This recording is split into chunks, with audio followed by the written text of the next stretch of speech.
Hello, everyone. Welcome back a third time this morning to Reading with Raptors. I am crossing my fingers because either Facebook or possibly the device that I am recording this on have kicked me off twice already. So hopefully this will keep on going. If it does quit out this time, I'll maybe stop trying to record for this morning since I don't want to kind of spam everyone's news feeds. We'll maybe record a video or something. We'll do some troubleshooting and figure out. So I did a couple things to my phone and hopefully we are all good to go. But if it does drop us off again, I'll just say I'll stop trying for right now for this morning and we'll see if we can do a couple of fixes and figure that out. So sorry about that, everybody, but welcome. Thank you for sticking with us and joining us. So we have here in the background, we have Artemis, the Peregrine Falcon, who has been ripping apart a quail while we've been doing our technical difficulties here.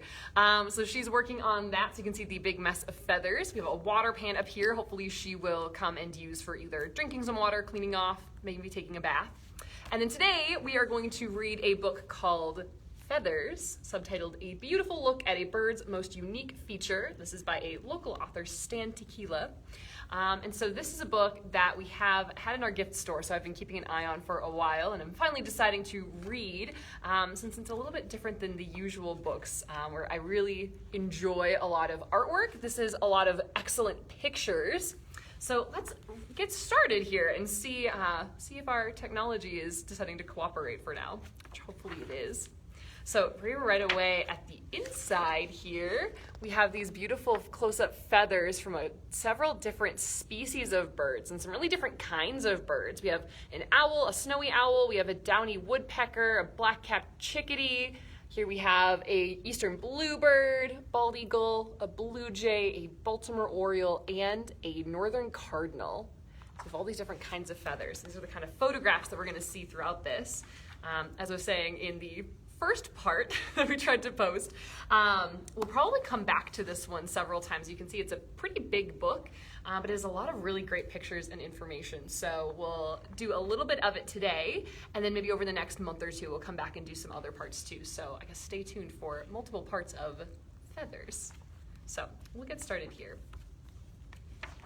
Here is a little, let's skip that part. All right. So here we go. Feathers, more than just a body covering. Feathers are some of the most beautiful objects in nature.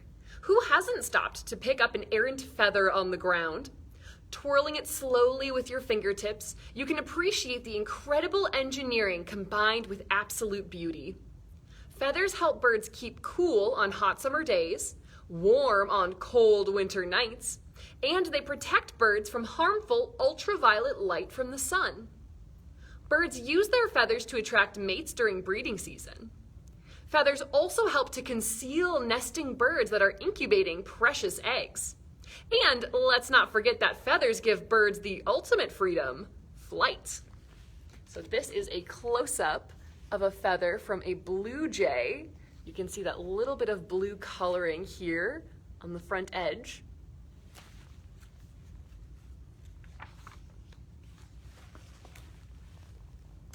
Feathers in fossils. Here right away, I'll show you this picture up close. This is a feather in a fossil. The subtext here says, this fossilized feather was found in Untitled County, Utah, and is about 50 million years old. So here is that feather inside a fossilized feather. It's fascinating. Let's see what it says. Feathers in fossils. The evolution of feathers is shrouded in the unwritten history of fossils.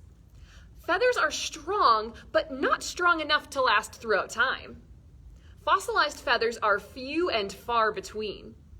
It's widely accepted that birds evolved from dinosaurs. To illustrate this, birds and reptiles today have many similarities. Bird legs and feet are covered with scales, the same kinds that cover reptiles. Both share a unique bony structure called a sclerotic ring that surrounds and anchors the eyes. Birds and reptiles also have a unique reproductive system with eggs incubated by external heat sources. So that means the body of the bird is what keeps those eggs warm. These are just a few of the most astounding traits shared by these animals. So reptiles and birds today even have a lot in common. Here's another feather fossil. What is definitely known from feather fossils dating back 150 to 160 million years is that early birds had feathers, and they appear to be remarkably similar to modern day feathers. They look almost the same. But what was the function of the early feathers? Were they used for flight or for some other purpose? Did they help birds capture food? These questions are still at the center of today's debates. Whatever the case, feathers are here to stay, and birds today are making the most out of their superior body covering. Here in the background, we have our peregrine falcon has finished ripping apart the quail. You can see the probably mess of feathers here. Looking over here like I might have some more. We'll see what she does next. So here is this giant picture of a wild turkey feather. You can see it has kind of long shaft down the middle and these kind of fluffy, fuzzy kind of feathers on the sides, and then this really kind of smooth part here at the top. So let's see what it says about that. Blending function with beauty. Here, let me actually move this over a little bit so we can see more of the book. There we go. Blending function with beauty. Feathers are unique to birds.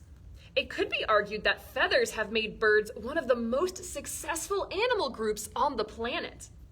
There are around 10,000 different kinds of birds inhabiting the earth.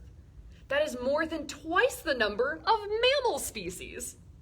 If success can be measured in diversity alone, birds win every time. Feathers are a wonderful blend of function and beauty. They are used to retain heat, repel water, or keep the birds dry, advertise health or show other birds how healthy they are, and enable flight.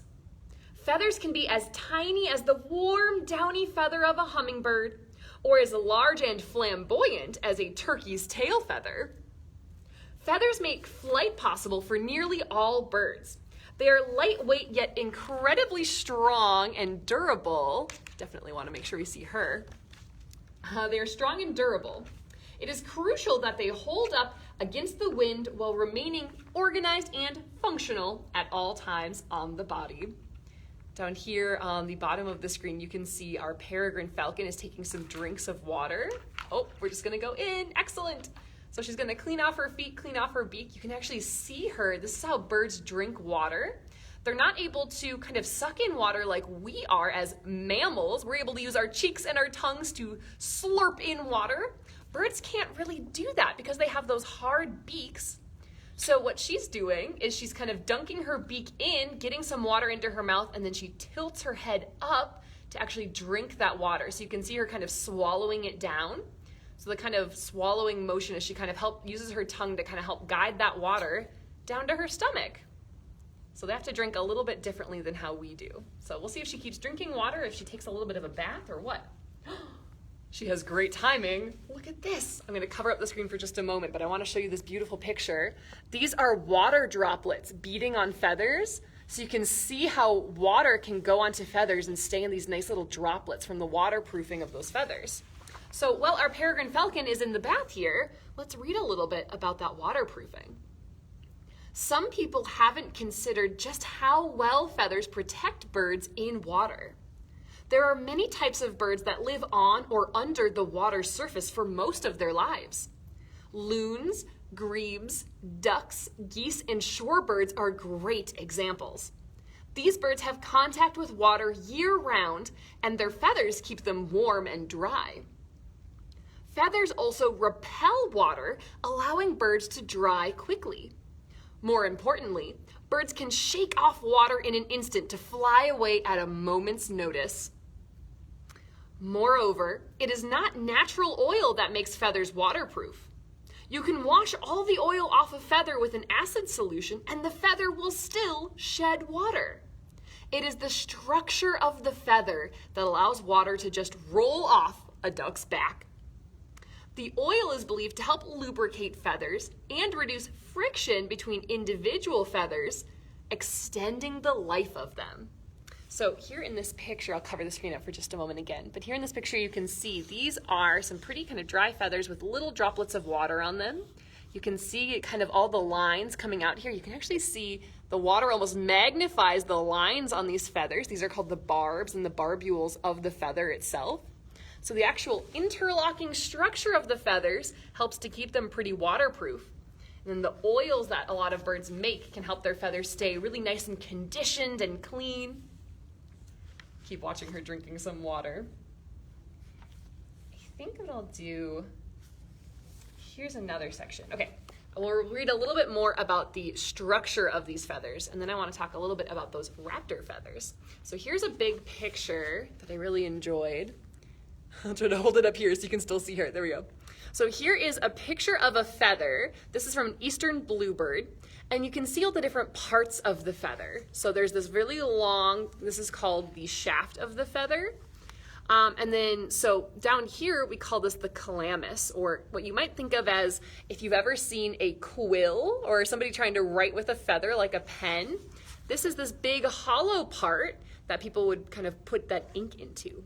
So this is the kind of shaft of the feather. The feather, what we think of as kind of the soft, fluffy parts of the feather are called the veins of the feather. Here we have the inner vein. So this is kind of the back end of the feather when the bird is flying. Here's the outer vein, or kind of the front end of the feather when the bird is flying. And then here, all zoomed in, you can see these kind of individual lines that are coming out from the shaft of the feather. They are called the barbs of the feather. And in this picture, really close up, you can see there are little, it looks like little hairs coming off of the barbs of the feathers that we call barbules. These actually kind of hook together. They kind of hook together like this. I'm trying to keep my fingers in the frame. So they kind of hook together like this. So that way those barbules have little hooklets on them that help to connect these feathers together. So you can see here, down here, this feather has gotten a little bit scruffy. All of these kind of hooks have kind of come apart. When a bird is preening or running its beak along the feathers, what it's doing is kind of zipping these gaps together using the little hooks on these barbules that will help kind of hook all those feathers back together. So I really like this picture. It kind of shows you the different parts. Yeah, we'll read this part. This has some really good information. So feather parts and structures. Feathers of all shapes, colors, and functions are basically the same, with the same basic structure. At the base of a feather is a hollow, bare shaft called the calamus. This one actually says this is the part of a feather that was dipped into inkwells for writing. During the time a feather is growing, blood vessels pass through it. The central shaft above the calamus tapers to the tip and gives the feather its basic structure and stiffness. So when a feather is growing in down here, there's actually blood supply that runs through the shaft of the feather, and that is what gives the feather the kind of material and energy that it needs to grow. Once the feather is done growing, the blood vessels leave, and it leaves this hollow shaft of the feather. This makes feathers super lightweight. So even though they're really strong, they're really, really lightweight since they're really hollow. So we're gonna read over this one little part here too, because it's one of my favorite topics. Made from a protein. No matter which way you look at it, feathers are very unique. They have so many diverse properties that some naturalists might say they are far superior to maybe the fur, scales, or human skin. Feathers, also called quills, are composed of keratin, the same lightweight, strong protein found in your fingernails and hair, along with scales, claws, hooves, horns, and more. So feathers are, quote unquote, alive while they are growing, meaning blood vessels supply nutrients and oxygen through the shaft during the growth process. During this time, there's a small opening at the base down here that allows the blood vessels to enter. If a growing feather is damaged, the living tissue core will bleed a lot. Once the feather is fully grown, the blood supply cuts off and the feather becomes inert or dead. So kind of similar to our hair. So we have our hair here. If we cut our hair, it doesn't hurt, right? But when feathers are growing, they still have that blood supply. So that is no good if they get damaged. Okay. I want to read a little bit about, since this had a lot of really, really cool pictures, there's a whole section in here about raptors. Sorry, I'm covering that up. So this is a picture of a golden eagle coming into land. Raptors are a group of predatory birds that includes owls, eagles, falcons, hawks, and more.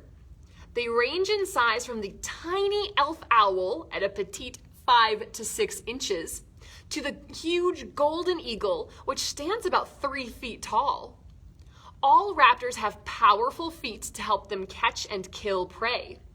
They also have excellent eyesight for seeing great distances or in low light conditions. Some of these birds, such as owls, have highly specialized feathers that let them fly without being heard. So this is that golden eagle. You can see that huge wingspan, and then down here, those excellent feet and talons. So let's see what it has to say about all those feathers. Here we have a section about owls. Here's the picture of, I'll cover her for a second. Here's a snowy owl, and here is a snowy owl feather. Let's see what it has to say about owl feathers. So it says silent flight. Most owls are nocturnal hunters. They use the cover of darkness to their advantage to catch prey. Rodents, reptiles, amphibians, and more are on the menu for the hunting owl. Special feathers unique to owls let them fly almost silently. Each of their 10 primary flight feathers is designed to produce really quiet flight. A stiff leading edge lined with a series of stiff comb-like teeth help the owl cut through the air. In many species, the trailing edge is soft and fuzzy, which smooths the airflow over the feather, causing less air disturbance and making less noise. Like a velvet pillow, the upper surface of the flight feather is covered with downy pile, or kind of this kind of fuzz on it, which reduces the noisy friction made by the contact of 2 or more moving feathers. So instead of 2 really kind of stiff feathers rubbing together and making all that noise, they have really, really soft feathers that are very, very quiet. The combination of these things allows owls to fly without being heard. The advantage of their silent flight is not to approach unsuspecting prey quietly, but to allow navigation in darkness while staying locked onto the sound of moving prey. Oh, looks like we're all done with our bath. Scattered our feathers everywhere. We might see her drying off a little bit too. We were just talking about some feather waterproofing, so you might see her kind of shake out her feathers a little bit. She got a little bit wet. This one is another. I just opened this book and there is already a downy feather stuck inside of it. So this is a downy feather. This would be kind of one of the warm insulating feathers that birds have. I think this one is from her that maybe just kind of flew over here while I was opening up the book, but you can see they're very good at sticking to things. So while we're talking about snowy owls, here is another picture of a snowy owl with a great view of these fluffy feet. Let's see what it has to say about those. Feathered insulation. Boots really do make the job easier, and snowy owls know this well. Owls that live in warm regions, here I'll scooch this over a little bit. Owls that live in warm regions, such as burrowing owls, have long bare legs and toes.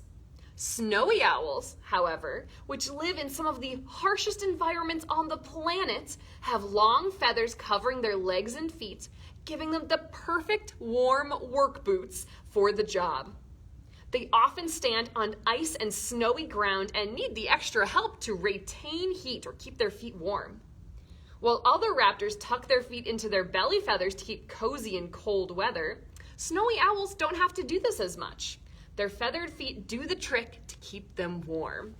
Here are those fuzzy feet again. You can barely see these giant talons underneath these fluffy toes. So you can see those big fluffy feathers that are helping keeping them very warm. Here's a picture of a group of bald eagles who look like they are sitting out a snowstorm. You can see they kind of have their eyes closed and they're covered in snow. So they're probably getting snowed on when this picture was taken. Like other birds, bald eagles have a body core temperature, kind of their average temperature, of around 106 degrees Fahrenheit.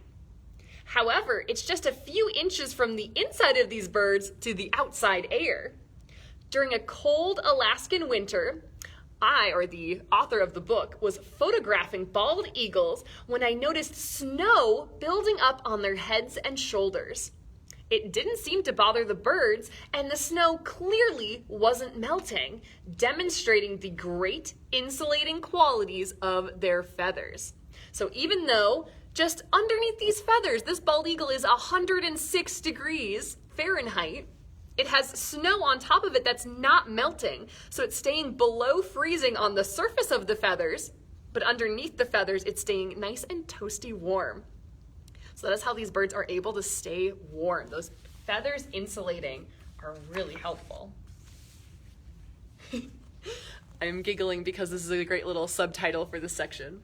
So here is this bald eagle soaring through the air on those very long, broad wings. And it says, "This is your captain speaking.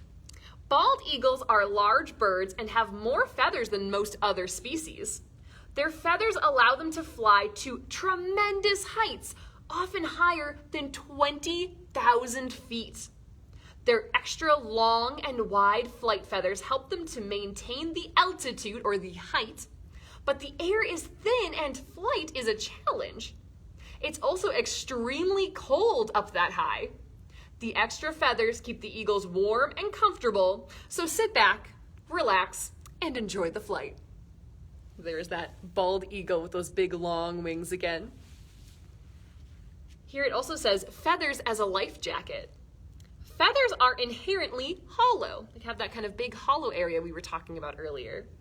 The long, sturdy shafts of the thousands of hollow feathers covering an eagle contain a good deal of air. Their feathers are like wearing a built-in life jacket. Every so often, when fishing, an eagle will end up in the drink or fall into the water, but it won't drown. That's because the life jacket is fitted, functioning, and securely in place. Plus, it is not difficult to take off from water. Just one or two flaps of its powerful wings, and the eagle is once again airborne. I have seen, and maybe some of you have seen, some videos of bald eagles who haven't been able to get up out of the water, usually because they've caught a fish that's too big to carry and they're not letting go. And you'll actually see them rowing their way back to shore with their wings, being held afloat by those really lightweight feathers. So you might be able to see that too. Do a few more pages here. I want to read a little bit more about our Peregrine Falcon. Since that's our guest here today, I want to make sure that we have a little bit of time to talk about Peregrine Falcons. So here we have a Peregrine Falcon kind of in flight. You can see those long pointed wings. I'm sure that it'll talk about here in just a moment. It looks like it is vocalizing. Looks like it's flying maybe directly at whoever was taking this picture. I wonder what was happening. So let's read a little bit about our Peregrine Falcons. Aerodynamic design. The Peregrine Falcon is the world's fastest animal, diving at speeds of over 200 miles per hour. If you drove a car that fast, you would need to maintain complete control because even a tiny fault could put you into a tailspin. Falcons need to do the same or disaster can result. Falcon feathers are not stronger than those of other birds, but peregrines test their limits all the time. All of their feathers must work in concert or must work together to achieve lightning speed and accuracy in flight. All falcons have short, powerful wings. Unlike hawks, such as northern harriers or red-tailed hawks, which have rounded wingtips, falcon wingtips are neatly pointed. This aerodynamic design helps the birds to slice through the air at high speeds, giving them an advantage when hunting for other birds and small mammals. So here on our Peregrine Falcon too, right now since she's kind of sitting to the side, I'll see if I can point out, you can see the long pointy wingtips. You can also see on the other side of this perch this very long tail. So you can actually see that shape on this Peregrine Falcon. Here it also says false eyes. This is a picture of the back of an American kestrel's head. The American kestrel, of course, being a smaller falcon cousin of our Peregrine Falcon. Feathers can fool. Some birds, such as an American kestrel, have feathers arranged in patterns that look like eyes on the backs of their heads. These are called false eyes or eye spots. The eyes of birds are extremely important and need to be protected at all times, especially from avian or bird predators. Smaller birds tend to mob the larger predators, often trying to attack their eyes. Kestrels and some smaller owl species have darker false eyes that draw attention away from their real eyes to the much less vulnerable backs of their heads. So you can see this American kestrel is facing away, but it has these big round spots on its face that kind of look like the eyes on the front of its head, just facing backwards.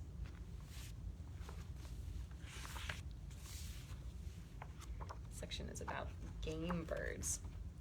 Do one more page that I thought was really exciting. There's one more section here about bristle feathers. This one's about owls, but I thought it was really exciting. So this is a close-up picture of a barred owl. So you can see here on its beak, you can see these little short bristle feathers. So bristle feathers are exceptional because they serve a function completely different from other types of feathers. They have a sensory function like cat and dog whiskers. Long and stiff and more kind of hair-like than feathery, they are located on the head, neck, and feet. Just about anywhere there is bare skin. Bristle feathers are mostly seen in birds that are active at night, such as owls, nightjars, and nighthawks. Bristles around nighthawk bills help the birds detect insects near their mouths as they hunt in flight.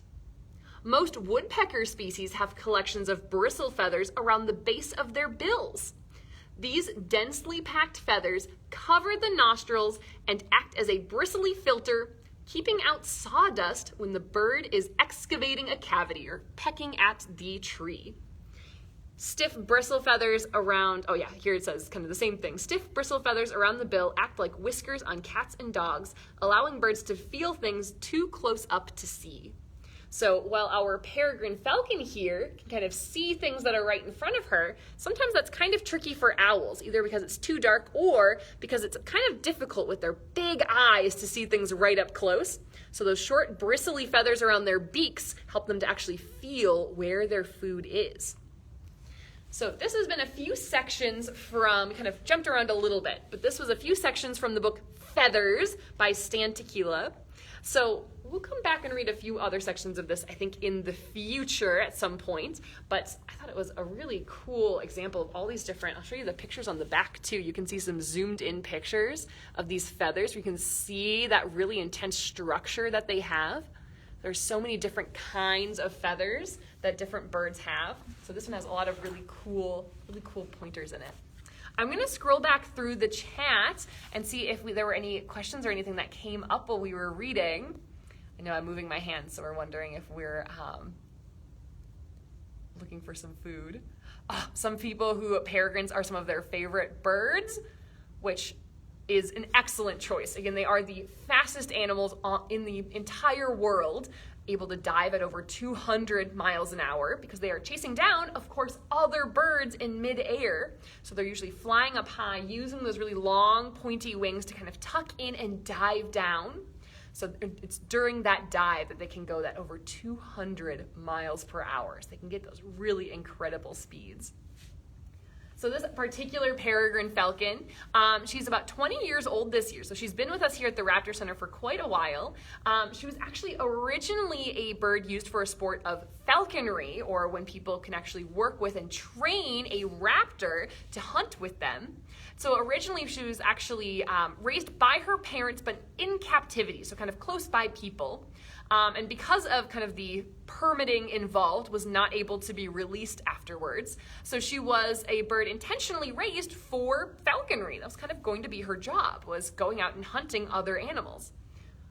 But the problem with this particular peregrine falcon is that even after a lot of tries and a lot of training with that falconer, she wasn't flying very high. And we're not really sure exactly why, but a peregrine falcon who can't fly very high isn't going to be able to build up that really high speed that they need for grabbing onto other birds, kind of surprising them right in midair. So because she was not really able to do her original job, she was brought to the Raptor Center and has this excellent new job of teaching people about peregrine falcons, which again, she's been doing for most of the last 20 years or so.